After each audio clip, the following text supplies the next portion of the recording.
책으로 세상을 바라보고 책으로 삶을 살찌우는 시간 TV 책방 북소리 북마스터 김혜주입니다. 수요일 저녁엔 좋은 책과 영화 한잔 하셔야죠. 문화평론가 윤성은입니다. 퇴근 후 읽고 싶은 책 제가 골라드리겠습니다. 북벤저스 박태근입니다. 오늘 좀 빈자리가 있잖아요, 지금. 네.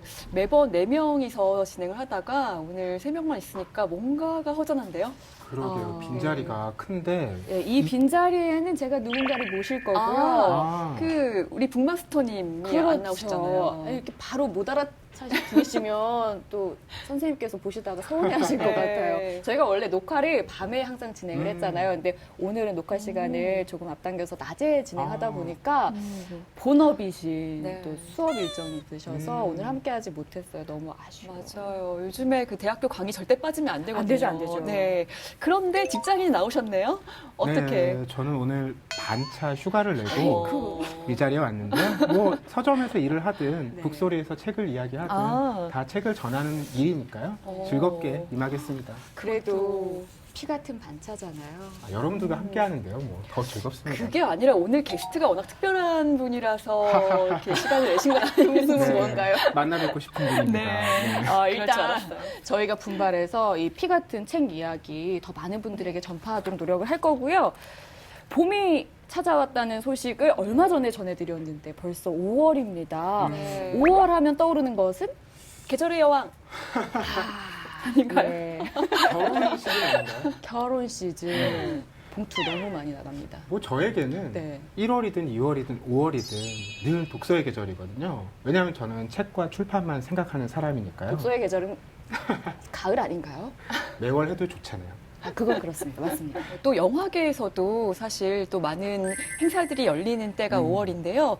이제 5월에는 사실 이제 해외에서는 가장 뭐 큰 영화제라고 할 수 있는 칸 영화제가 열리고요. 지금 한국에서는 전주국제영화제가 20도를 맞아서 아주 성대하게 열리고 있습니다. 아마 가족들이랑 함께 좀 떠나보시는 것도 좋을 것 같아요. 네, 두 분의 직업 정신 정말 칭찬합니다. 아니, 5월 하면 가정의 달 아니겠습니까? 5월 5일 어린이날, 5월 8일 어버이날, 5월 21일 부부의 날, 그리고 그 전주에 5월 15일 스승의 날. 저랑 윤성은 북배는 다 1인 가구이기 때문에 저희 스스로만 챙기고 있습니다. 그렇다면 할 말이 없습니다. 아무튼 이렇게 한 주에 한 번씩 행사들이 있잖아요. 그래서 소중한 사람들과 함께 나누는 이 5월을 보내고 있는 오늘 우리가 또 어떤 이야기로 우리가 함께 이야기를 나누게 될지 화면으로 먼저 만나보시죠.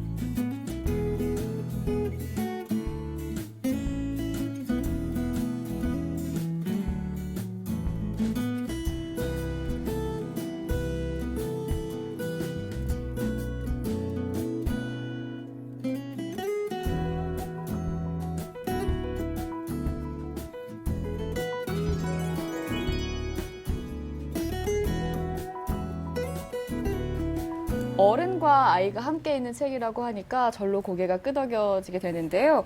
우선 권정세 선생님의 이 작품이 국내뿐만 아니라 해외에서도 인정을 받았다는 게 독자로서 참 기쁜 일이고요. 제가 다시 한번 소개를 해드릴게요. 2017년에 출간이 됐고 2019년 볼로냐 국제아동도서전에서 픽션 부문 우수상을 받은 윤미숙 그림, 권정생 글, 이 사과나무밭 달림입니다. 그런데 내용이 궁금해지는데 이럴 때 이창현 북마스터님이 짜자자자자자 설명을 해주셔야 되는데 오늘 안 계시니까 다음에 꼭 함께 하도록 하고요. 우리의 척척 박사 네. 박태근 쌤이 있지 않습니까? 박태근 북벤저스께서 내용을 좀 소개해 주실까요? 네, 오늘은 제가 1인 2역을 맡아볼 네. 텐데요. 이 사과나무밭 달림은 단편이기 때문에 이야기가 복잡하진 않습니다. 이 필준이라는 주인공이 있고요. 어머니가 있는데요. 필준이라는 주인공은 어려서부터 여러 가지 일을 하면서 어머님을 권사해 왔어요. 그렇게 40대를 맞았거든요. 그간의 인생이 모두 어머니를 위한 삶이었어요. 돌아보면 안타깝고 후회하고 조금은 싫을 법도 한데 이제 그런 티를 한 번도 내지 않고 늘 어머니를 지극정성으로 모시는 그런 주인공이에요. 그렇군요. 정말 효자예요. 아니 근데 어머니가 왜 병에 걸리셨는지. 시대적인 배경이 일제강점기 또 한국전쟁 이런 우리 민족의 아픔들을 담고 있습니다. 아버지가 그 필준이 채 한 살이 되기도 전에 징병을 당해서 끌려갔고요. 이후에 40여 년 동안 소식조차 없었던 거예요. 그 과정 속에서 여러 가지 전쟁이라는 사회적인 아픔 또 개인의 아픔이 뒤섞여서 어머니께서 그때 당시에 기억이 멈춰버린 거죠. 그리고 마음의 병을 얻게 되신 겁니다. 제목이 정말 너무 예쁘죠. 사과 나무밭 달림. 그러니까 그 내용과는 조금 다른 의미로 상반되게 붙여서 더 오히려 가슴이 아픈 것 같아요. 그렇죠. 이 한낮의 뜨거운 태양이 큰 에너지를 주지만 우리를 위로하는 것은 오히려 한밤중에 은은한 달빛이다. 이런 이제 은유를 담고 있는 제목인데 지금 표지에서 보시듯이 저 사과나무 꽃 네. 그리고 엄마의 저고리 그리고 달빛 이 세 가지만 이 책에서 똑같은 노란색으로 표현이 돼 있어요. 그런 것들이 상처를 어루만지는 이런 은유로서 반복해서 사용이 되고 있습니다. 저희가 요즘에 아이한테 매일은 아니지만 네. 책을 읽어주다 보면 네. 내가 어렸을 때 읽었던 내용인데 이게 이런 내용이었어? 하면서 놀라게 되는 부분들이 상당히 많거든요. 네. 제가 눈여겨봤던 거는 잔인한 장면이 너무나 많습니다. 음. 늑대가 할머니를 한 입에 꿀꺽 삼켰어요. 빨간 모자도 한 입에 꿀꺽 삼켰죠. 사냥꾼이 다가와 늑대의 배를 가릅니다. 바위 2개를 넣고 결국 늑대는 우물에 빠져 죽습니다. 아이한테 읽어주다 이걸 읽어야 되나? 네. 말아야 되나? 그러다가 그냥 이렇게 한쪽으로 몰아놓은 책들이 꽤 여러 권 있고요. 동화에 대한 생각들을 다시금 해보게 되는데요. 동화 그리고 아이를 키우다라는 말이 가진 이런 게 함정이 아닐까라는 생각이 들어요. 그래서 오늘은 아이들이 읽는 줄 알았는데 어른이 읽어도 좋은 책 그리고 우리가 아이들을 키우는 줄 알았지만 어른을 키우는 이야기들 한번 나눠보려고 합니다. 이분과 함께 하나요? 그렇겠죠?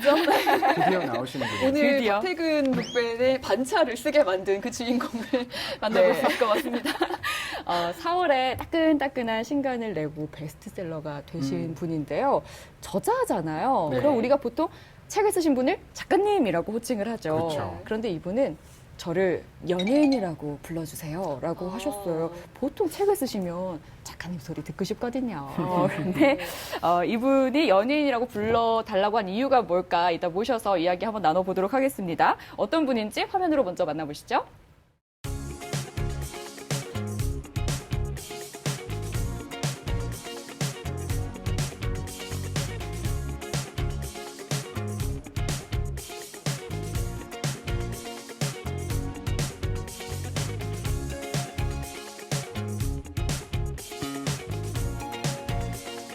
생각 많이 하게 되고 또 생각 많이 듣고 싶어서 이렇게 콘서트까지 찾게 된 것 같아요. 다 기대되는데 책에 사인해 주신다 해가지고 그거 기대하고 있어요.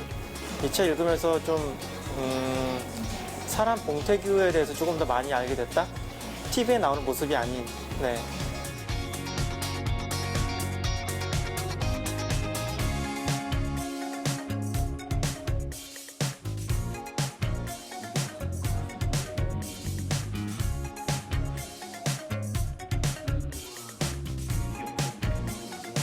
오늘의 주인공 김태규 작가님을 모시고 강연을 진행하도록 하겠습니다. 큰 박수 부탁드립니다.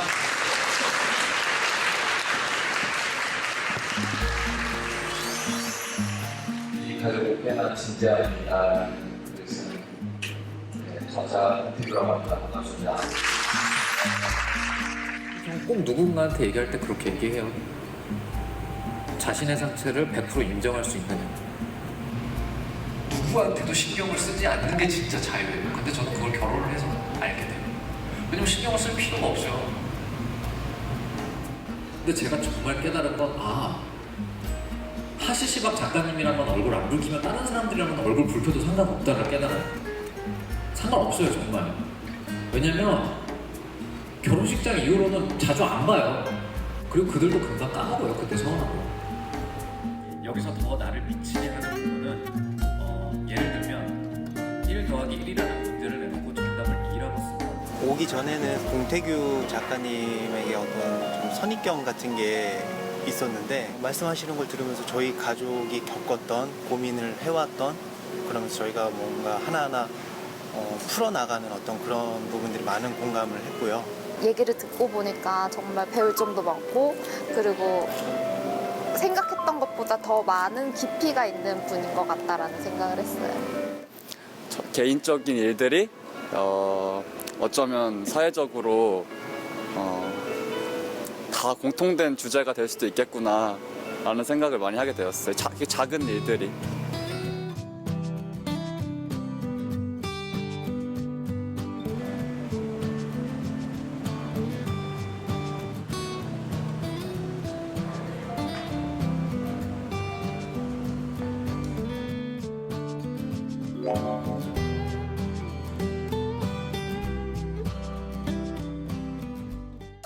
오늘 시민 북벤저스를 소개합니다. 두 아이의 아빠이자 한 여성의 남편으로 진지한 고민을 털어놓은 봉태규 시민 북벤저스 모시겠습니다.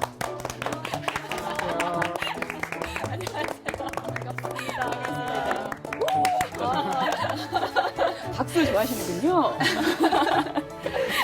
자, 시청자분들께 직접 소개 부탁드릴게요. 이쪽 보시면 될 것 같아요. 네. 아, 이쪽이요? 이쪽. 네. 죄송합니다. 네, 시청자 여러분 안녕하세요. 평상시에는 연기를 하고요. 이번에는 책을 써서 글을 써서 이 프로그램에 나오게 되었습니다. 봉태규입니다. 네. 반갑습니다. 아니, 그 책 날개의 저자 네네네. 소개를 제가 한번 읽어드릴게요. 네네. 연기도 하고, 글도 쓰고, 밥도 먹고, 노래도 하고, 춤도 추고, 팟캐스트도 하고, 결혼도 했고, 아이가 둘입니다. 이렇게 소개하실 줄 알았는데, 네. 아니, 그 저자라는, 그 작가라는 소개보다는 연예인이라는 그 수식어가 좋다고 하셨는데, 이유가 있을까요? 예전에 말씀드린 적이 있는데 연예인이라는 말이 언제부턴가 약간 좀 하대받고 있다라는 생각을 했어요. 그 단어가. 그러니까 뭐 연기를 하시는 분들이 인터뷰를 할 때도 저는 연예인 말고 배우가 될래요. 라든지 뭐 가수분들도 저는 연예인으로 남고 싶지 않고 실력으로 인정받는 진정한 뭐 가수가 되고 싶어요. 그러니까, 뮤지션. 네. 그러니까 어떤 말을 높이기 위해서 쓰는 말처럼 쓰여져서 근데 사실은 그게 아니라는 생각이 컸거든요. 왜냐면 그냥 연예인 안에 이제 따로 가수도 있고 연기를 하는 뭐 배우도 있는 건데 그렇게 너무 하대받을 표현은 아닌 것 같아서 그러면 뭐 나라도 그 표현을 써야겠다 싶어서 이제 어디 가서 소개할 때 연예인 봉태규입니다라고 하죠. 근데 농담하는 줄 아세요? 아, 그래요? 아니, 근데 실제로 되게 배우로서 진중한 행보를 이어가고 계신데도 그 연예인이라는 말까지, 단어까지 챙기시는 게 참 생각이, 고민이 많다, 이런 생각이 들어요. 왜냐면은 일이 되게 오랫동안 없었거든요. 근데 집에서 오랜 시간 동안 혼자 지내다 보면은 생각이 많아지고 여러 가지 관심이 많아지더라고요. 네. 그랬던 거였군요. 네, 그래서 혼자 생각했었어요. 내가 다시 활동을 하게 되면 이런 얘기를 해야지. 네, 지금 약간 그러고 있는 거예요. 다시 활동을 하게 되면. 너무 보기 좋으세요. 네. 팟캐스트도 하고라는 말이 있어요. 이 팟캐스트 우리는 꽤나 진지합니다에 가족을 넣어서 같은 책 제목 우리 가족은 꽤나 진지합니다. 이 이야기를 이제 펴내셨는데 어떤 이야기들이 담겨 있는지 참 궁금해요. 읽었지만. 그러니까 의도한 건 아니었어요. 처음에 이 책을 제의받았을 때는 출판사에 얘기를 했었어요. 제가 막 글을 능숙하게 쓰는 사람이 아니잖아요. 그래서 사실 한 주제를 가지고 여러 개의 글을 써본 적이 없다고. 뭐 자신이 없고 그래서 사실 못하겠다라고 얘기를 했었어요. 근데 출판사에서 흔쾌히 뭐 상관없다고 그냥 작가님 글이 좋아서 제의를 드리는 거고 쓰고 싶은 걸 쓰시면 된다. 근데 약간 프로는 다르더라고요. 큰 출판사는. 아주 기가 막히게 저를 가족 얘기로 유도하더라고요. 제가 글 하나를 이렇게 써서 메일을 보내면 이제 뭐 의견을 이렇게 하는데 제가 어느 순간 깔아놓은 길로 이렇게 걸어가고 있더라고요. 어떤 글을 쓰셔도 좋지만 저희는 뭐, 가족 이야기를 썼으면 그러니까 좋겠습니다. 뭐 그런 얘기도 아니고 뭐 작가님 뭐 이번 글은 좋았고요. 뭐 의견 보탭니다. 근데 요즘에 뭐 이러이러한 얘기가 있고 뭐 이렇던데 저는 이렇습니다 하면서 편집하시는 분이 잘 유도를 했고 그 다음에 또 이 글을 한창 쓸 당시에 제가 워낙 사실은 막 여러 가지 변화가 있었어요. 뭐 첫째 아이가 어린이집에 처음 갔고 제가 이사를 했고 그다음에 뭐 둘째가 태어났고 그러면서 사실은 가족한테 몰입할 수밖에 없는 그런 시기이기도 해서 자연스럽게 이런 책이 나오게 된 것 같아요. 네. 이 앞선 책과 이번 책이 자연스럽게 흐름이 이어지는 것 같더라고요. 앞서 펴내신 책이 개별적 자라는 책인데 그 책은 표지도 일러스트로 아주 심플하게 돼 있고 작가 소개도 생각보다 글을 꽤 잘 쓰는 사람, 외울 정도로 심플하게 돼 있었거든요. 그런데 이번 책은 표지도 한결 풍성한 느낌이 담긴 사진이고 작가 소개도 굉장히 길어졌습니다. 길어진 거군요. 그렇죠. 네. 이번 책의 표지도 직접 고르셨어요? 사진이요? 이거는 제가 고른 건 아니고요. 사실은 저랑 이제 같이 결혼하신 하시시박 작가님이 찍어주셨는데 의도한 건 아니었어요. 이때가 언제였냐면 제가 스웨덴으로 여행을 갔었는데 아이들하고 아이 둘이 다 아팠어요 이때. 아이고. 그래서 이때가 언제였냐면 첫째 애가 좀 괜찮아지고 둘째 아이가 옮아서 안 좋을 때여서 이제 저한테 칭얼거리면서 와서 제가 안 왔는데 이때 이제 빛을 한번 보겠다고 작가님이 테스트 겸 찍은 건데 느낌이 좋아서 이걸로 이제 선택하게 됐죠. 그러니까 이렇게 안아줄 수밖에 없는 거예요. 진짜 아플 때는 온몸으로 안아주고 싶은데 이 표정도 그렇고 아는 자세도 그렇고 그래서 그런 게 자세히 느껴져요. 보시면은 제 머리가 이상해요. 약간 까치지. 가르마가 없어요. 아 근데 이 표지가 이 책을 다 얘기해 주는 것만 같았어요. 네, 저는 그 제목이랑도 너무 잘 어울리고 약간 그 톤 다운된 그런 느낌도, 그러니까 이게 지금 북유럽의 빛이군요. 이 사진에 담긴 게 참 잘 어울린다는 생각이 듭니다. 그 출간 인터뷰에서요, 제가 이 부분이 좀 기억에 남는데, 내 개인적인 일이 사실은 사회적으로 굉장히 중요한 담론이 될 수 있겠구나라는 생각을 했다고 하셨는데, 저도 이제 이 책을 읽고 왔는데요. 보면은 뭐 남성이지만 굉장히 여성주의적인 시선으로 세상을 바라보는 것도 고마웠고 여러 가지 부분에서 좀 이건 같이 좀 사회적으로 생각해봤으면 좋겠다라는 부분이 많이 있었거든요. 좀 이 결혼과 육아의 과정에서 이런 생각을 더 많이 하게 되신 건가요? 제가 이런 책을 내고 조금 더 주목을 받는 이유는 남자기 때문이라고 생각을 해요. 그러니까 뭐 예를 들면 제가 아이들을 데리고 마트에 가면 칭찬을 받는단 말이에요. 아휴, 어떻게 아빠가 애들도 잘 본다고? 근데 이거조차 저는 남자기 때문에 갖는 프리미엄이라고 생각을 하거든요. 근데 그에 반해서 이제 저랑 결혼한 하시시박 작가님이 아이를 데리고 마트에 간다고 해서 어떤 누구도 칭찬하지 않을 거라는 거죠. 근데 그건 사실 모든 엄마들한테 해당이 되잖아요. 근데 그런 것들을 옆에서 지켜보면서 좀 안타까웠어요. 그리고 뭐 결혼하고 나서 임신을 하게 되면서 이제 하시시박 작가님이 일이 정말 절반으로 떨어졌어요. 네, 그러니까 당연히 그냥 짐작으로 임신을 하고 결혼했기 때문에 일을 많이 할 수 없을 거야라는 어떤 그런 시선이 있는 거겠죠. 근데 그거는 사실 멀리 내다보면 둘째 아이가 딸인데 이 문제가 사실은 우리 세대에서 해결되지 않으면 제 딸한테도 영향을 미칠 수 있는 얘기인 거잖아요. 그리고 그거는 제 딸한테만 국한된 게 아니라 만약에 혹시라도 시아가 결혼을 한다면 시아의 배우자에게도 이건 지극히 내 일임에도 불구하고 이건 모두에게 다 혹은 사회적으로 되게 중요한 얘기일 수 있겠다라는 생각을 책을 쓰게 되면서 하게 됐어요. 그리고 결혼 생활하면서 아이를 키우면서 자연스럽게 하게 된 것 같아요. 근데 저는 이 책을 보면서 물론 아이를 키우니까 공감할 수 있는 부분들이 아이에 대한 이야기가 참 많았지만 책을 다 읽고 덮은 다음에는 그 아버지와의 이야기가 가슴에 많이 남더라고요. 네네. 아버님을 원망하다가 끝에 가선 이해하게 되시잖아요. 그런 부분들이 좀 와닿아서 다시 한번 그 챕터를 펴봤어요. 그랬더니 그 소 제목이 나도 그 사람이었어요. 거기서 뭔가 좀 뭉클하기도 했거든요. 이 얘기를 또 써내는 게 저는 이렇게 어떻게 보면 사람들한테 나의 어릴 적 이야기, 나의 부모에 대한 이야기를 가감없이 던지는 거잖아요. 쉽진 않았을 것 같아요. 근데 처음에는 사실은 뭐 글을 써본 적이 없었으니까 고민을 좀 했었어요. 근데 이게 신기하게 쓸 얘기가 없을 때 가장 먼저 떠오르는 게 아버지 얘기였어요. 네. 그러니까 가장 뭔가 남아있는 게 없다라고 생각을 했거든요. 그러니까 저는 뭐 사이가 안 좋고 그런 관계가 아니라 제가 한 100일 정도 됐을 때 이제 부모님이랑 떨어져서 큰 집에 보내져서 6년 있다가 부모님한테 다시 왔거든요. 그러니까 어떻게 보면 사실은 애착 관계를 가장 잘 형성해야 되는 시기에 아무것도 없었단 말이에요. 그래서 사실 아버지는 그냥 아버지란 말이 없었으면 거의 남이나 가까웠을 거예요. 예. 그리고 저희 아버지는 사실은 경제적 능력이 거의 없는 분이셔서 이제 집 안에서도 굉장히 무기력한 분이셨거든요. 그러면 아들 입장에서는 그 모습을 보면 더 짜증이 나거든요. 근데 돌아가시고 나서 이제 제가 첫째 아들을 낳고 나서 이상하게 뭔가 제 아들이 부러웠어요. 이거는 어떤 감정인지 모르는데 제 아들이 너무 부럽더라고요. 그러니까 내가 어렸을 때 이랬을 때는 어땠을까 싶으니까 제 아들이 너무 부러운 거예요. 그러면서 아버지 생각이 오히려 나더라고요. 네, 그러면서 좀 뭔가 조금 가슴이 아팠어요. 그래서 약간 치유하는 과정이라고 생각했어요. 제가 내 아버지에 대해서 솔직하게 글을 쓰고 그걸 사람들한테 얘기하고 이런 얘기를 하는 게 조금 약간 뭔가 가슴속에 남아있는 응어리나 혹은 내가 오해하고 있는 것들이 글을 쓰면서 정리되는 것들이 있더라고요.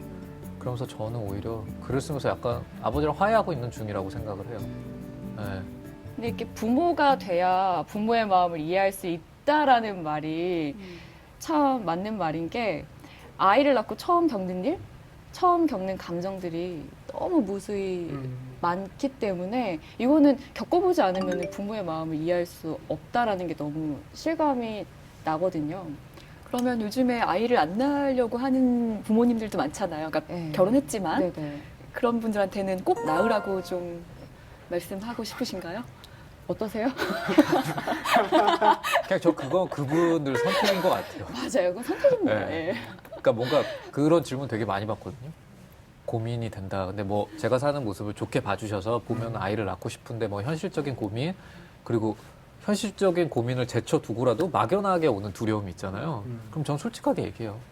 하고 싶은 대로 하시는 게. 맞아요. 예. 왜냐면 그거는 뭔가 누가 좋기 때문에 뭐 내가 좋기 때문에 이 사람도 좋을 거야라는 거는 말도 안 되고 그다음에 그 아이를 통해서 얻게 되는 감정도 저는 그렇게 생각해요. 그러니까 아이를 낳으면 말도 안 되는 우주가 펼쳐지기는 해요. 근데 그것도 그 우주를 보려고 하는 사람한테 펼쳐지는 거지.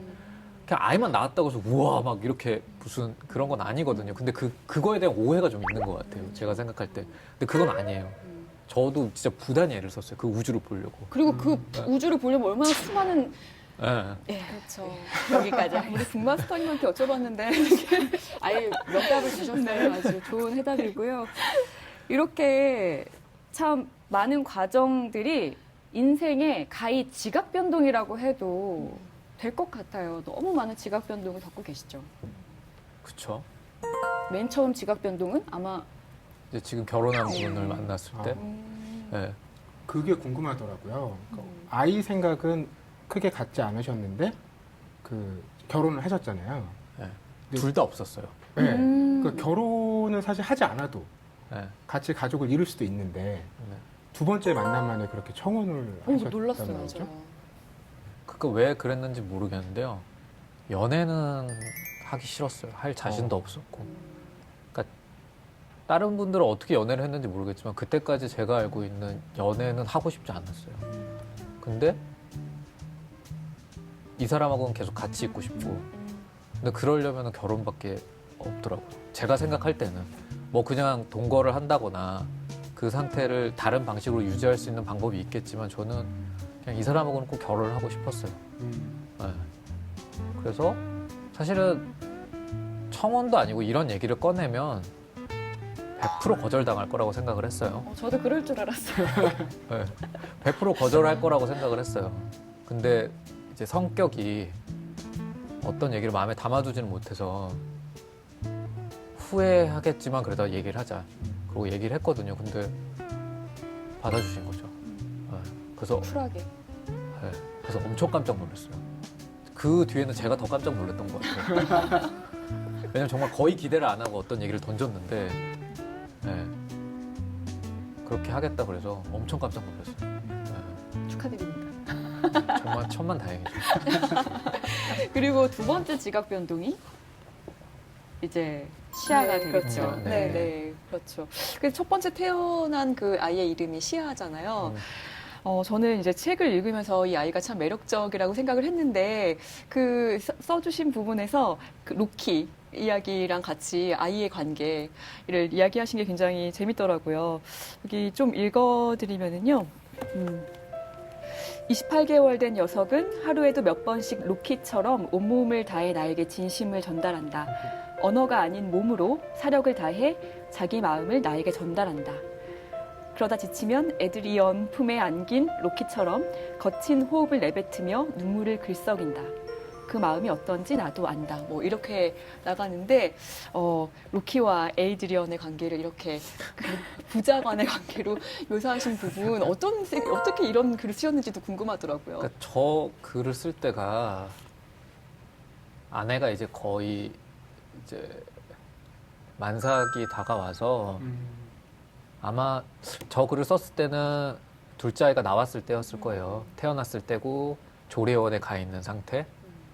그래서 시아가 동생의 존재를 뭔지 모르겠지만 새로운 존재가 나타났다라는 인식이 왔고 그다음에 처음 어린이집을 다니고 있을 때였고 이제 다른 방송국에서 하는 이제 아빠랑 같이 출연하는 그 프로그램을 또 같이 출연하고 있고 그러니까 엄청난 변화가 있을 때였어요. 이사를 하고 그래서 말은 그리고 아주 잘할 때는 아니었고 그러니까 분명히 자기가 엄청 힘들고 스트레스 받고 이런 게 있는데 그거를 방출할 데가 없는 거예요.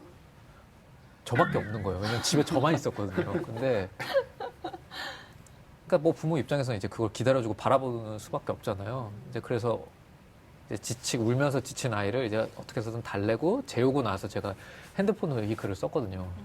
그때 로키가 떠올랐어요. 그러니까 로키가 뭔가 자기가 세계 챔피언이 될 거라는 걸 알고 로키 1에서 보면 그 심지어 지잖아요. 근데 저는 그게 너무 기억에 남았거든요. 졌다는 게. 근데 그냥 제 아들을 보는데 시아를 보는데 질 걸 알면서 뭔가 자기가 이렇게 해서 해소가 안 될 거라는 걸 알고 뭐 여러 가지 다 알고 알면서 저한테 그러는 것 같은 거예요. 그래서 그냥 제가 애드리언인 것 같고 그걸 알면서도 그렇게 하고 있는 시아가 로키인 것 같아서 하지만 서로 이제 끌어안으면 그때는 모든 엄청 끈끈해졌죠. 잊을 수가 없어요 그때. 진짜 쉽지 않습니다, 아빠. 근데 아기랑 그 아기 케어하는 것도 너무 어렵고 힘들지만 그러면서 그 안에서 깨닫는 것들도 너무 많지만 세상을 바라보는 눈도 상당히 전 달라지더라고요. 일단 유모차를 혼자 유모차를 끌고 문 하나 여는 게 이렇게 힘든 일인 줄 몰랐어요. 너무나 그냥 아기랑 바깥에 나가면 모든 게 미션이 되더라고요. 저한테는 대중교통 타는 거는 거의 저는 못하죠. 생각도 못해요. 그럴 바엔 안 나갑니다. 어떻게든 외출을 자제하는 게 좋은 방법일 정도로 그렇게 쉽지 않은 일들이 너무 많죠. 뭐 어려워요. 그러니까 엘리베이터를 탈 때도 사실 유모차가 있으면 가득 차 있는 엘리베이터에 있는 사람들이 비켜줘야 돼요. 그거는 양보가 아니라 그냥 되게 당연한 어떤 약속 같은 거잖아요. 당연한 약속. 새치기 하지 맙시다 같은 거잖아요. 근데 없을걸요? 저는 한 번도 본 적 없어요. 그리고 유모차 우선이라고 하는 만약에 이런 얘기를 하는 것도 굉장히 조심스러운 건 뭐냐면 이걸 어떤 특혜나 애 있는 게 유세야라는 그런 얘기를 듣게 되잖아요. 그러니까 이런 지점들이 좀 안타까운 게 있죠. 이거는 그러니까 그런 문제가 아닌 거잖아요, 사실은. 네, 어떤 그냥 보편적인 가치에 대해서 모두들 구성원들이 지켜줘야 되는 약속인데 그런 것들을 사실은 뭔가 얘기하는 것조차도 우리나라에서 조심스럽고 이제 그런 거로 이제 제가 현실에서 맞닥뜨렸을 때 되게 당황하는 경우가 많아요. 그래도 우리 행복한 부분이 참 많죠. 아이를 키우면서 정말 갑자기요? 너무 힘들지만 그래도 행복한 부분들이 있어요. 자꾸 우리가 너무 힘든 얘기만 하니까 우리 저출산 국가 아닙니까? 행복한 얘기들 해야 돼요. 지금 분위기가 거의 아이를 낳으면 살기가 힘들어져요. 이런 분위기거든요. 빨리 좋은 얘기 해주세요. 아이를 낳으면 자기수행을 하게 돼요. 이게 가장 긍정적인 측면인 것 같고 지금까지 나온 얘기 중에. 인내. 제일 좋은 얘기 좀 해주세요. 아이 키우면서요? 네. 생각 많이 해야 돼요. 시간이 걸리시면 이따 할까요? 아니, 그냥 우선 제가 달라졌어요. 그러니까 제가 크게 달라진 건 뭐냐면 그냥 저는 되게 별로인 사람이었거든요. 근데 지금도 별로지만 아이들 때문에 조금은 그래도 아주 별로에서 덜 별로인 사람 정도가 된 것 같아요. 그래도. 네. 네, 근데 뭐 많은 분들이 그렇겠지만 제가 35살에 시아가 태어났거든요. 첫째 아이가. 근데 어떤 사람이 35살에 변화가 생긴다는 건 되게 어렵잖아요. 왜냐하면 굳어져 있는 것들이 있기 때문에 이미 그때는 내가 어떤 변화를 갖고 싶어도 사실 어려운데 결혼을 하고 아이가 생기고 나서 제가 굳이 만약에 어떤 분한테 얘기를 한다면 나는 이거를 굉장히 결혼을 하고 아이를 낳는다는 게 굉장히 좋아요라고 얘기를 한다면 그런 지점인 것 같아요. 내가 생각지도 못하는 변화를 겪게 된다는 거. 근데 그 변화가 좋은 거죠, 굉장히. 이번 에세이집에서 특히나 또 재밌게 본 부분이 있었다면 그 심청전을 읽어줄 때 들었던 생각, 그리고 신데렐라를 읽으면서 굉장히 들었던 그 비판, 저 그게 굉장히 기억에 남았거든요.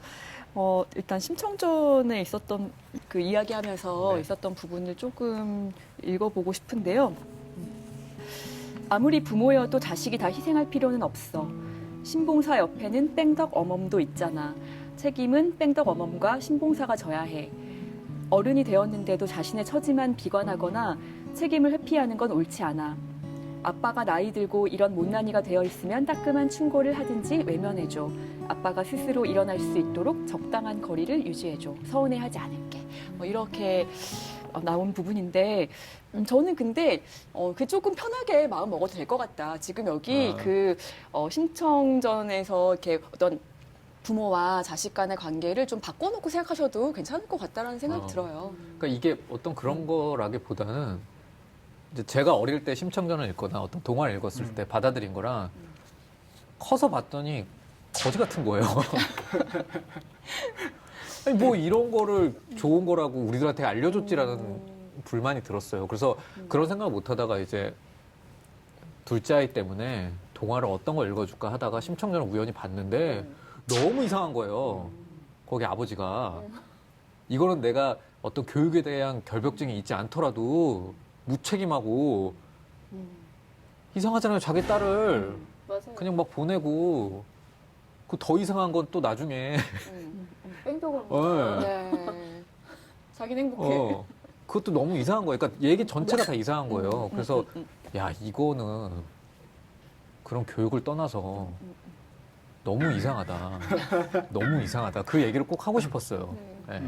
제가 지금 뭐 어떤 이런 심청전에 대해서 본비한테 그렇게 얘기할 거예요. 근데 나중에 본비가 아니던데 라고 하면은 그러면 그래? 그건 네 말이 맞아. 그러니까 기본적으로 이제 어쩔 수 없이 제가 가지고 있는 혹은 이제 저랑 결혼한 하시시박 작가님이 가지고 있는 교육관이나 아이를 이렇게 키워야겠다라는 건 그 어쩔 수 없는 가이드는 있잖아요. 네네. 근데 아이들이 판단할 수 있을 때가 되면은 그건 맡길 거예요. 그리고 지금도 사실은 많은 부분 물어봐요. 그래서 이거에 대해서 만약에 아이들이 아빠 그거 아니야 대신은 난 그렇게 하지 않을래요 하면은 그거에 대해서 뭔가 오케이라고 할 자신은 되게 커요. 네. 이 가족의 이야기 또 부모와 자녀의 이야기라는 게 어쨌든 굉장히 내밀한 이야기들이고 그 공간 안에서 벌어지는 얘기이기 때문에 100% 전달은 사실 불가능하잖아요. 애초에 100% 공감도 불가능한 것이고 그리고 그러다 보면 책을 읽거나 이야기를 들었을 때 다른 의견이라든지 뭐 비판이라든지 이런 이야기도 자연스럽게 나올 법한데 그럼에도 자신의 그 이야기를 이렇게 책으로 펴내서 사람들과 나누고자 하는 그런 생각은 앞서도 말씀하셨듯이 개인적인 것과 사회적인 것의 어떤 연결성 때문일까요? 네. 그리고 모두랑 얘기를 하고 싶었어요. 네. 그러니까 만약에 이 책에 쓴 제가 고민하는 것들 혹은 제가 생각하는 것들이 저한테만 국한된 거라고 생각하지 않았어요. 네. 사실은 결혼을 하지 않았던 뭐 아이가 있던 없던 그런 거와 상관없이 모두들 한 번쯤은 생각해 볼 수 있고 한 번쯤은 얘기를 나눠볼 수 있는 근데 그게 사실 소모적인 막 얘기들만 오가고 그러는 게 아니라 나는 이런 생각을 하는데 다른 분들은 어떻게 생각하세요라는 게 너무 궁금했고 나누고 싶었어요. 예. 제가 가진 고민이나 그런 걸. 예. 그래서 그냥 모두랑 얘기를 나누고 이런저런 그게 뭐 비판이 됐든 어떤 얘기됐든 이런 걸 하다 보면은 꼭 결론이 아니더라도 여러 말이 오가면서 내 마음에 남는 것들이 있지 않을까라는 생각을 했어요. 네, 그래서 좀 용기가 생겼던 것 같아요. 네. 그러면은 책도 쓰셨고 아이들한테도 책 많이 읽어주시잖아요. 요즘 아이들한테 어떤 책 읽어주고 계신지 여쭤봐도 될까요? 시아는 하루키 에세이를 진짜 많이 읽어줬던 것 같아요. 네네. 그래서 그냥 제가 막 얘기했어요. 이 에세이는 이런 내용이고 아빠는 이렇게 생각해. 이런 얘기를 엄청 많이 했었어요. 그래서 첫째 아이를 키우면서 약간 알게 된 것 중에 하나는 읽어주지 않더라도 우선은 이거를 보게 하는 거? 왜냐면 지금은 이제 그 한글을 모르니까 사실은 그림에 흥미를 갖게 하지 않으면 이걸 볼 이유가 없거든요. 근데 그러기 위해서라도 저는 그냥 보여주고 그냥 얘가 좋아할 얘기, 뭐 꼭 그게 아니더라도 막 재밌는 얘기를 지어줘서 해줬거든요. 제 아내랑. 그랬더니 이제는 그냥 시아는 그냥 봐요, 책을. 네. 그리고 그 모습을 보니까 되게 신기하게 봄비도 그쵸. 오빠 하는 걸 보고 그대로 보고. 네. 신기하다. 진짜 신기하더라고요. 네. 그 지금 보시는 부모님들 중에는 방금 책 얘기해 주셨잖아요. 애기들 네. 책 읽어주시는 얘기. 그 중에 좀 추천해 주실 만한 책 있을까요? 엄마 아빠들은 그걸 또 궁금해할 것 같아요. 동화인데요. 네. 제가 이거는 정말 좋은 동화다라고 생각했던 게 아빠 미안해하지 마세요라는 미안해하지 마세요. 네, 홍나리 작가님이 쓰신 건데 여기에 이제 아빠와 딸이 나와요. 근데 이제 여기 등장하는 주인공 아빠는 계속 그 자기 딸한테 미안해요. 왜냐면 일반적인 아빠들이 해줄 수 있는 것들, 공놀이, 물놀이를 못 해줘요. 왜냐면 이 아빠는 계속 휠체어에 앉아 있거든요. 네. 그러면서 그런데도 불구하고 딸은 다른 지점에서 만약에 공놀이를 하지 않으면 아빠랑 벤치에 앉아서 얘기하는 게 좋고 물놀이를 하지 않으면 아빠랑 같이 물소리를 들으면서 새소리를 듣는 게 좋고 해서 아빠가 나한테 미안해하지 않아요라고 얘기하는 게 전부인 동화책인데 제가 이 동화가 좋다라고 느꼈던 건 아버지가 장애인이세요. 그 동화에 나오는.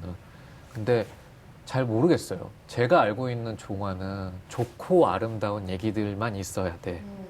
근데 그 좋고 아름다움에 어떤 편견이 굉장히 껴있는 것 같아요. 네. 근데 사실은 우리 어른들이 아이들한테 제일 먼저 가르친 게 더불어 사는 세상이야. 모두들 함께 같이 살아야지. 과연 배제되어 있는 사람은 없는가라는. 근데 저는 장애인이 나오는 동화는 우리나라에서는 굉장히 드문 것 같거든요.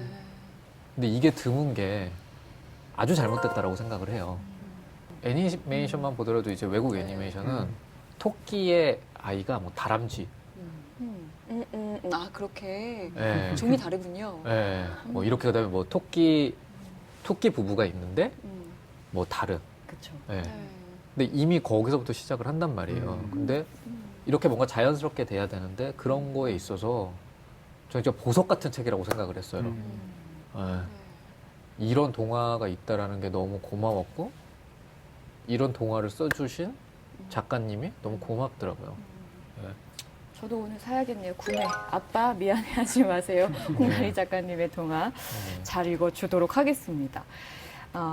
아이를 키우는 줄 알았지만 어른을 키우는 순간 봉태규 시민 북벤저스의 책 우리 가족은 꽤나 진지합니다. 이야기 살펴봤고요.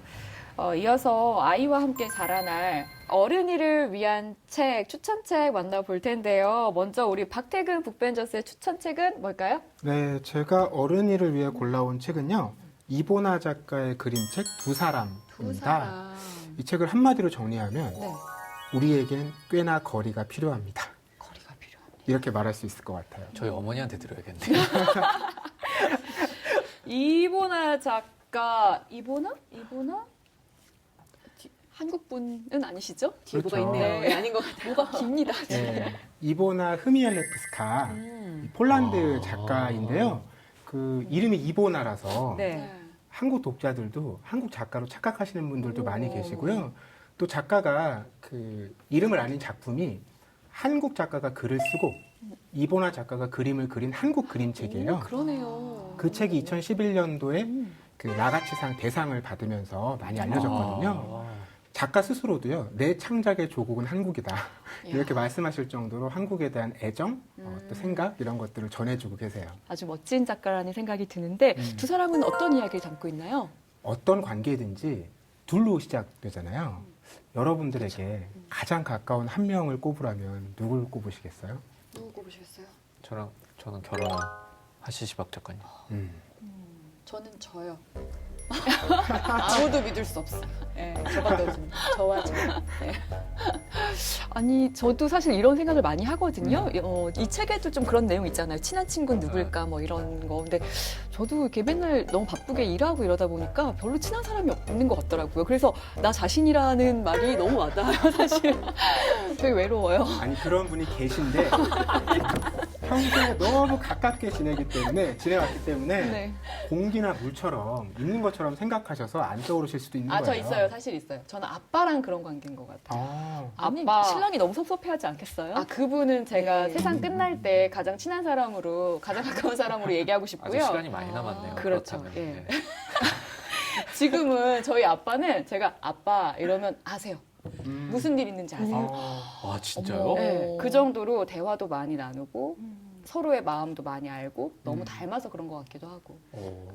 이 그림책은 그렇게 가까이 있는 사람들이요, 얼마나 다를 수 있는가, 그리고 우리는 그 다름을 왜 자꾸 까먹는가, 이런 것들을 되새겨주는 그림책이에요. 네. 본문을 좀 살펴보면서 말씀을 드리고 싶은데, 첫 번째 그림 같은 경우가 이렇습니다. 우와. 이거 2년 전부터 엄청 패션위크로 휩쓸고 있는. 진짜요? 이런 거예요? 네. 언밸런스 반반. 하이브리드. 네. 한쪽에는 아마도 엄마로 추정되는 여성의 한쪽 옷이 있고, 또 한쪽에 남성의 옷이 있는데, 두 옷을 두 개의 단추가 연결해주고 있죠. 하나는 웃는 표정, 하나는 우는 표정인데, 이렇게 다른 존재가 하나로 엮일 수 있지만, 그럼에도 완전히 다른 모습이다. 이런 거를 또 보여주는 거죠. 네. 그렇군요. 이 책에서는 이렇게 가까이 있다고 생각되는 두 사람 사이의 관계가 그렇게 밀접해 있으면서도 각기 얼마나 다른가, 이런 것들을 반복해서 보여주거든요. 또 그런 것들이 힘을 합치지 않으면 함께 갈 수 없다는 것도 알려줘요. 그런 이야기 끝에 마지막에 도착하는 그림이 바로 이 장면인데요. 집 안에 두 사람의 손이 들어오죠. 내 손가락마다 다 각기 다른 이제 역할을 하는 모습을 보여주고 있습니다. 그리고 그 집의 바닥에서는 새로운 세 번째 사람의 손가락이 또 올라오고 있죠.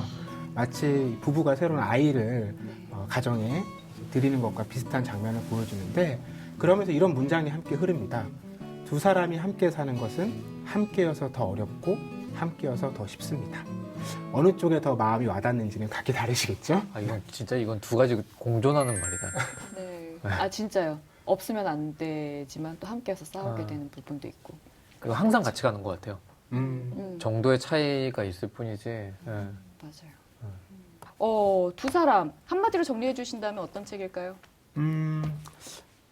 누구든지 관계는 있죠. 아무리 혼자 살려고 노력을 해도 제일 가까운 사람이 있을 거예요. 다 멀다고 생각해도 그 중에 가까운 사람이 있겠죠. 네. 저는 그런 한 사람을 떠올리게 하는 그림책일 것 같고요. 가정의 달에 뭐 부부든 뭐 아버지와 아들이든 엄마와 딸이든 어떤 관계든 함께 읽어보시면 좀 서로를 이해하는 데 도움이 되지 않을까, 그런 생각이 듭니다. 어른이를 위한 책, 박태균 북벤저스의 두 사람이었습니다. 자, 이어서 윤성근 북벤저스의 추천책 살펴볼까요? 네, 사실은 저는 이렇게 막 신기하고 처음 보는 책은 아니고요. 저희가 너무 잘 알고 있는 동화에서는 고전이라고 할 수 있는 플랜더스의 개를 가져와 봤습니다. 근데 사실 제가 이 책을 고른 이유는요. 이 책이 이제 물론 그 주인공 넬로도 이제 16살 소년이고 뭐 곧 그 아래의 연령대의 아이들이 읽으면 좋은 동화이기는 하지만 어른이 읽었을 때도 좀 생각해 볼 만한 부분이 많이 있더라고요. 이번에 다시 읽어봤는데 있는데요. 예, 그런 이야기들을 좀 하고 싶은데 이 책을 일단 딱 보시면은 그 만화의 어떤 그 발랄한 그런 모습을 좀 그 이미지를 떠올리시는 분들이 많을 것 같아서 제가 슈와 함께 걸었네. 제대로 해주세요. 또 다시 한번 제대로 한번 랄랄랄랄랄랄랄랄랄랄랄랄 네. 만화 보셨어요? 네, 애니메이션. 아마 네. 저희 때 사람들은 그렇죠. 애니메이션으로 더 잘 알 그렇죠. 거예요. 이 네. 책은 그럼 처음 보시는 네, 책은 처음 봤어요. 네. 아마 애니메이션으로 더 먼저 접했을 거예요. 그렇죠. 네. 대부분은 그러실 것 같아요. 네. 그래서 이번에 좀 그 어떤 편견을 깨고자 제가 추천사를 정해봤는데요. 네. 우리 가족은 꽤나 진지합니다를 패러디해서 네, 우리는 꽤나 비극입니다. 네. 이 아름다운 저의 감성을 막 자극했던 네. 이 책이 어떻게 비극? 사실은 비극이기 때문에 더 감성을 자극했다라고도 볼 수 있을 것 같아요. 지금도 사실 우리가 그 자본이라는 것 때문에 그 계층이 생기고 위화감이 생기고 그것 때문에 어떤 더 융화되지 못하는 그런 모습들이 있잖아요. 여기는 정말 뭐 말하자면 시골 마을인데 여기서도 이제 그런 일들이 발생을 하거든요. 이 주인공이 너무나 가난하기 때문에 뭐 먹는 날보다 굶는 날이 많았다. 굉장히 그 묘사들도 처절할 정도예요. 그러니까 지금 이렇게까지 배를 골는 사람은 우리가 주변에서 보기가 어려운데 여기서는 이제 정말 그 어린 아이로서는 감당하기 힘들 정도로 그런 기아에 시달리는 모습을 볼 수가 있고 이곳이 이제 지역적으로 굉장히 그 북쪽에 있기 때문에 또 아주 겨울에는 아주 춥습니다. 그래서 봄, 여름에는 좋지만 좋은 계절이지만 겨울에는 또 혹독한 추위에 시달려야 되는 그게 이제 좀 가난한 사람들에게는 더 힘든 일이잖아요. 그 겨울을 나기가. 기억에 남는 건 애니메이션에서도 나무 신발 신고 다녔잖아요. 네. 그것도 아마 맨발로 다니다가 어떤 누가 할아버지인가 누가 깎아서 맞아요. 그랬던 것 같아요. 목수 할아버지가 나오죠. 네, 맞아요. 예, 좀 되게 그래서 친절하게 결국 해주는. 우유를 배달하는데 굶어 죽은 거잖아요. 네. 우유라도 먹고 그거 이제 그것조차도 이제 못 먹게. 못 먹는 거죠. 예, 그거는 이제 자기가 일을 할 때 배달하는 거고 자기가 먹는 음식은 아닌 거죠. 그러니까 어떻게 보면 정말 안타까운 얘기예요, 정말. 네. 좀 원작이랑 애니메이션이랑 다른 이야기를 해보자면요. 원작에서는 지금 제가 말씀드린 대로 이제 16살 정도의 청소년으로 나오는데 애니메이션에서는 굉장히 어린 꼬마, 8살에서 9살 정도 되는 그런 소년으로 등장해서 더 이제 예쁘면서도 짠한 게 있죠. 더 어리니까 아무래도. 네, 그리고 뭐 이제 조금 디테일한 부분 저는 좀 항상 애니메이션으로 보던 그 개를 생각하잖아요. 플랜더스의 개를. 그런데 이제 사실은 그 종이 다른 종이라고 하더라고요. 거기서 우리가 봤던 이미지와는 네, 그런 부분도 있고 이 책의 부제가 사실 크리스마스 이야기라는 부제가 붙어 있는데요. 이게 이제 그 크리스마스를 앞두고 일어나는 그 비극에 대한 그런 이야기다 보니까 아무도 돌봐주지 않았던 이 그 소년과 넬로와 플랜더스의 개, 이 두 생명이 이렇게 목숨을 잃게 되는 그런 이제 쓸쓸한 이야기가 크리스마스 시즌의 어떤 따뜻하고 막 이렇게 사람들이 같이 있는 가족들과 함께 있는 그런 이미지와는 대조적으로 어린아이에게 베풀지 않았던 그 동네 사람들, 그 넬로가 죽고 나서 얼마나 이제 후회했는지 모릅니다. 장례식에서. 그게 나오나요? 그 후회하는 게? 네, 책엔 나옵니다. 아, 근데 그것도 네. 너무 비겁하다. 네. 그렇죠. 그렇죠. 진짜 비겁하다. 와, 그렇게 다 죽고 난 다음에 그렇게 하는 게 제일 비겁한 건데. 네. 네. 반성만 한다 그거죠. 약간 권선징악 뭔가 벌이 처해지진 않는 거죠. 벌을 받지는 않고 이제 그 마을 사람들이 모여서 앞으로는 좀 따뜻하게 제대로 돌보면서 살아가자 이런 정도의 이야기를 나누면서 마무리가 되는데 그게 약간 우리 사회에서 일어나는 일이랑 비슷한 것 같아요. 맞아요. 어떤 일이 항상 일어나고 나면 뒤늦게 뭐 어떤 그분의 이름을 딴 법안을 발의한다던가 뭐 이렇게 해야 된다 막 한창 떠들썩하다가 사실 정작 중요한 건 또 잊혀지고 싹 조용해지잖아요. 뭐 약간 그런 생각이 떠오르면서 굉장히 씁쓸하겠네요. 네. 자, 이 책을 한마디로 정리해 주신다면요? 네, 그동안 우리가 좀 당연시했던 사회에 대해서 돌아보게 만드는 책 플란더스의 개였습니다. 네. 오늘 긴 시간 어른이들을 위한 생각 그리고 책 살펴봤는데요. 우리랑 함께 나눈 이 이야기들이 또 다음 책을 출간하는 데 어떤 힘이 됐으면 좋겠다라는 생각이 드는데요. 다음 책도 어떻게 계획이 있으신가요? 우선 그냥 지금 뭐 어쨌든 계속 연재를 하고 있으니까 또 다음 책은 나오겠죠. 그때까지 이 프로그램이 계속 존재했으면 좋겠네요. 당연히 저희는 존재합니다. 왜냐하면 출연하시는 분들도 출연하는 분들 다 바뀌었거든요. 제가 그 2년 전에 책 냈을 때라. 네. 네, 그래서 여기 지금 프로그램은 존재하는데 출연진은 바뀔 수 있을 것 같습니다. 그래요. 출연하시는 분들도 좀 다 그대로 계셨으면 좋겠네요. 그러면은 다음 책이 나와도 꼭 와주신다는. 네네네. 그럼.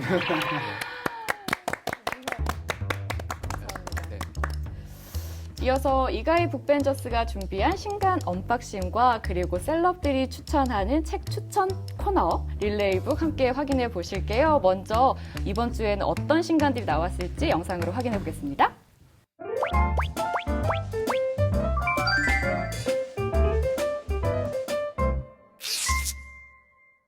안녕하세요. 따끈따끈한 신간을 가장 먼저 뜯어드리는 북벤저스 이가희입니다. 그럼 지금부터 신간 언박싱을 시작해볼까요? 첫 번째 책은 피구왕 서영이라는 책인데요. 초록색 운동장에 흰색 라인이 그려져 있고 오렌지색 공이 날아다니는 그런 굉장히 힙한 느낌의 책이고요. 여기 띠지를 보면요. 전국 동네 서점에서 입소문을 타고 화제가 된 책이라고 돼 있어요. 그래서 이 책도 제가 전 시간에 추천드렸던 저 청소일 하는데요? 와 마찬가지로 먼저 독립출판으로 출판이 되었다가 기성출판사의 러브콜을 받고 이렇게 재탄생된 책입니다. 두 번째 책은요, 첫 번째 책에 비해서 굉장히 크기가 크죠?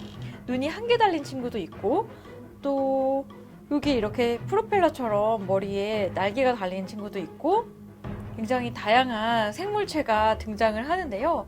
과연 이 책은 어떤 내용일까요? 자, 지금부터 한 권씩 자세히 살펴볼까요?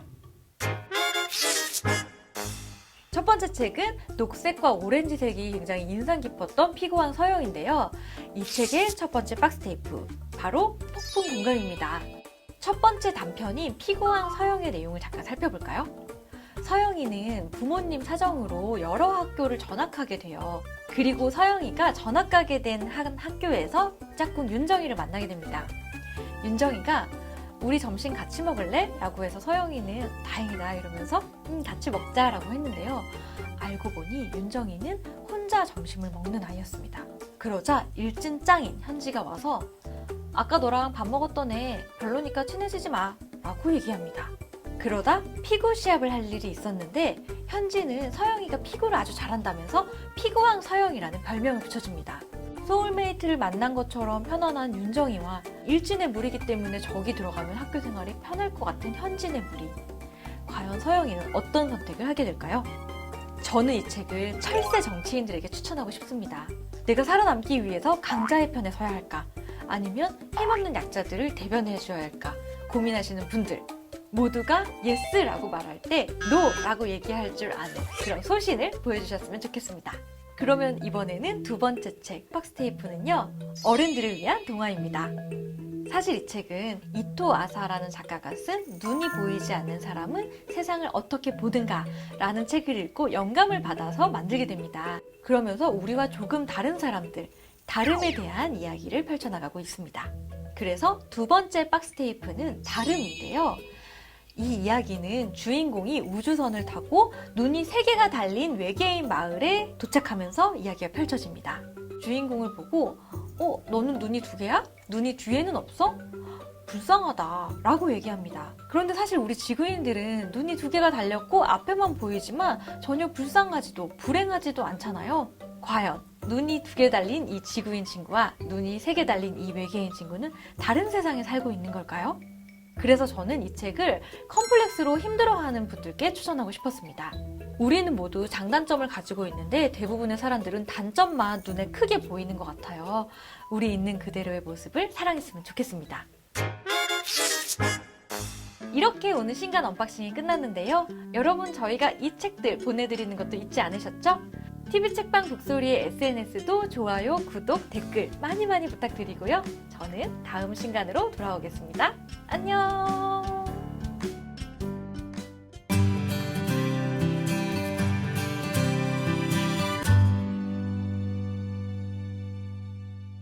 안녕하세요. TBS TV책방 북소리 시청자 여러분. 지니지니 갱진입니다. 뿌뿌뿌잉. 감독이 괜찮아요? 저한테 억압당한 것 같은데.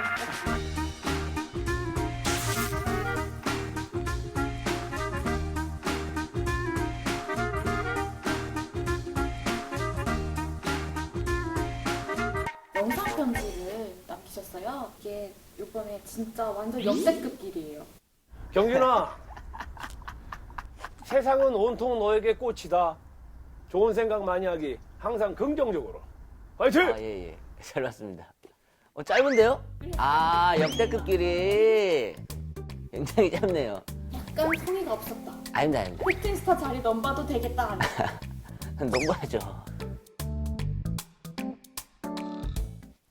한류의 중심, 서울에서 일어나는 연예가의 모든 것, 팩트인스타 MC 김경진입니다.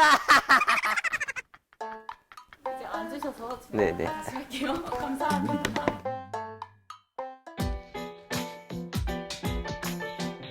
이사를 갔는데 주차장에서 아니 경진아 어쩐 일이야? 선생님 이사 왔습니다. 아 그래 그럼 한 잔 빨아야지.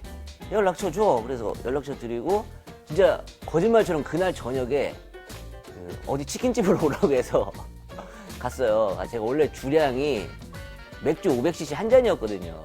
소맥을 말아주시는데 소주 반 맥주 반 말아서 쎄 그래서 그거 먹고 제가 기절을 했어요. 혹독하게 스파르타 했죠. 그래서 술로 친해졌는데 그때 하여튼 좀 힘든 시기였어요. 근데 형이 힘들다고 넘어져서 손 내밀어 봤자 경진아 어떡해 이런 사람 없다 하고 다 가버린다. 즐거운 생각, 긍정적인 생각 항상 많이 해요. 좋은 말입니다.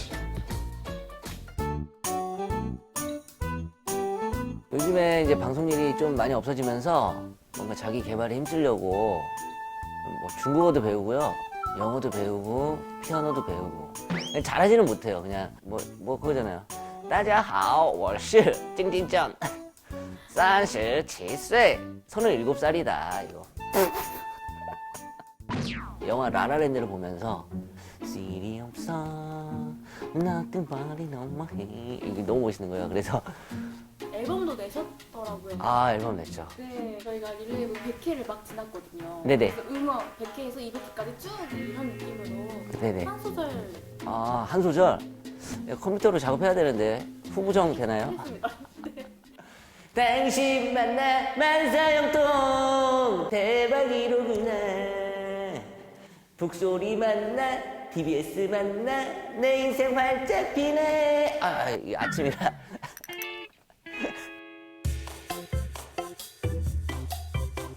제가 오늘 소개해드릴 책은 홈리스 중학생이라고. 어느 날 밥을 먹는데 아빠가 파산, 우리 집 망했어 하면서 가족이 다 흩어지면서 살게 되는 이야기예요. 히로시는 집 근처에 놀이터에서 살게 됩니다. 비가 오면은 빨래를 해서 미끄럼틀에 걸고 정말로 너무 유쾌하고 재밌게 해가 뜨면 일광욕도 하고 그래서 너무 감동 있게 읽었어요.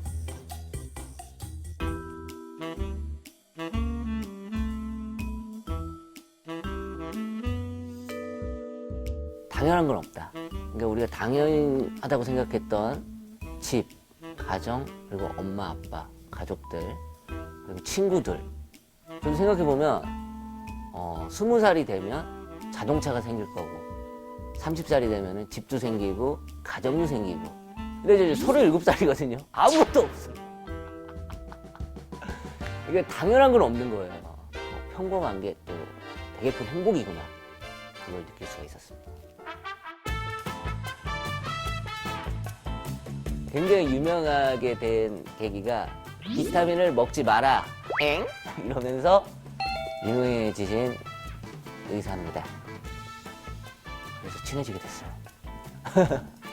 국립암센터에서 굉장히 유명한 교수님으로 활동 중인 명승권 박사님입니다.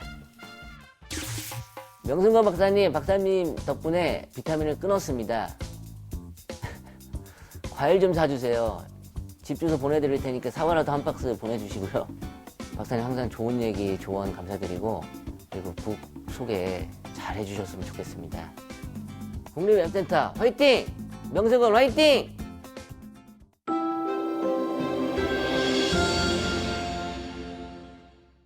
주중의 한가운데 수요일 저녁에 방송되는 TV 책방 북소리 한 주간의 고단함을 잠시나마 내려놓는 시간 되셨으면 좋겠습니다. 저희는 다음 주에 또 좋은 이야기, 좋은 책으로 찾아뵙겠습니다. 인사드릴까요? 북으로 불안한 세상을 이롭게 하라. 다음 주에 만나요.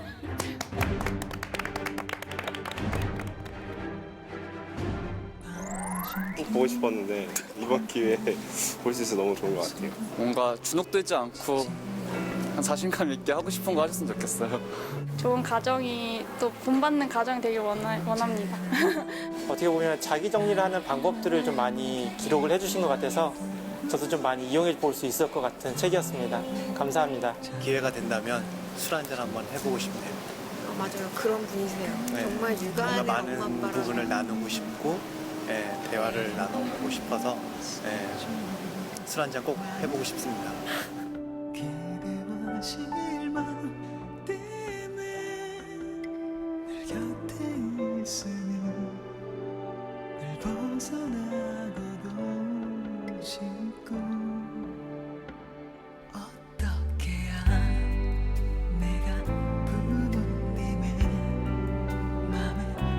수가 있을지